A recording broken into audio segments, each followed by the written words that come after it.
Ashamaa akkam jirtu hordoftootaaf dhaggeeffattoota hibbootii bakka jirtanitti nagaan keenya sinaa ga'u jecha nagaa keenyattaan sun seenaa gootota Oromoo kallattii garagaraan sinii ibsuun keenya ni yaadatama. Har'as seenaa nama tokko walii wajjiniin kan ilaallu ta'a. Innis seenaa Eebbisaa Addunyaati. Maqaan isaa Eebbisaa Addunyaa. Bakki dhaloota Dambidolloo. Guyyaan du'a isaa hagayya 30/1996.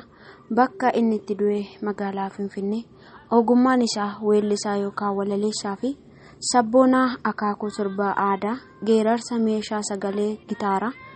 Bara hojjete 1996 waliin kan inni hojjete Hirphaa Gaanfuree, Daawit Mokonnon, Daagim Mokonnon, Habtaamuu Lamuuti.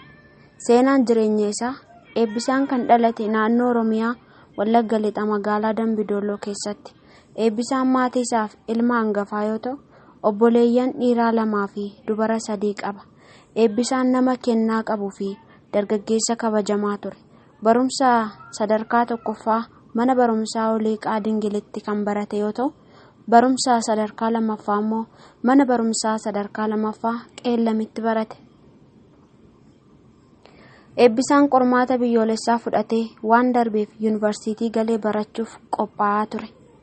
Akkaataan itti gara ABO'tti makame.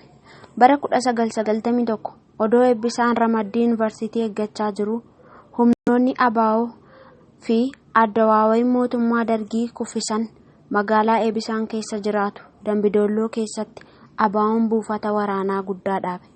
Yeroo sana Eebbisaan haalli jireenya uummata Oromoo garbummaa ta'uusaa waan hubateef akkasumas barbaachisummaa Oromoon hiira isaaf yookaan ofiif murteeffachuuf qabu waan itti amaneef kanaaf qabsaa'uuf jecha dhaqee ABO'tti makame. Eebbisaan jalqaba akka dabalametti kan leenji'e yoo ta'u, dandeettii addaa waan argisiiseef buufata ABO kan Dambidolloo keessatti leenjisaa dabaltoota ta'ee muudame. Dandeettii waraana qofa odoo hin taane Eebbisaan dandeettii sirbaas ni qaba ture. Kennaa sagalee isaa qabu bukkeetti meeshaalee muuziqaa baay'ee ni taphata. Sababa kanaaf Eebbisaan hawwisoo ABO'tti makamee aadaa, ullee fi eenyummaa Oromoo mul'isuu irratti ga'e guddaa taphate. Bara 1991 fi bara 1992 guutummaasaa Eebbisaan Oromiyaa keessaa naannoo adda addaa kibba lixaa giddugaleessa dhihaa deemee weellisaa ture. Sirboonni isaa sirba aadaa yoo ta'an, ergaan isaanii garuu kan warraaqsa kakaasan turan. Eebbisaan sirboota isaatiin hacuuccaa uummata Oromoo irra ga'u ifatti baasee kan ibsu yoo ta'u, karaa ittiin Oromoon mirga isaa gaafatuu fi falmatus ni ibsa. Akka nama dhuunfaatti Eebbisaan nama gara laafessa ture. Uummata Oromoo garaa guutuudhaan jaallata ture. Baay'ee dhimmaafis ture.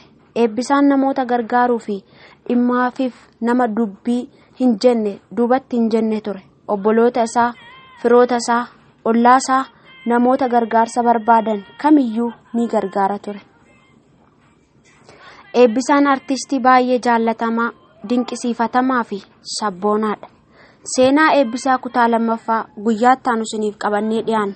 Ammasittuu turtii gaarii.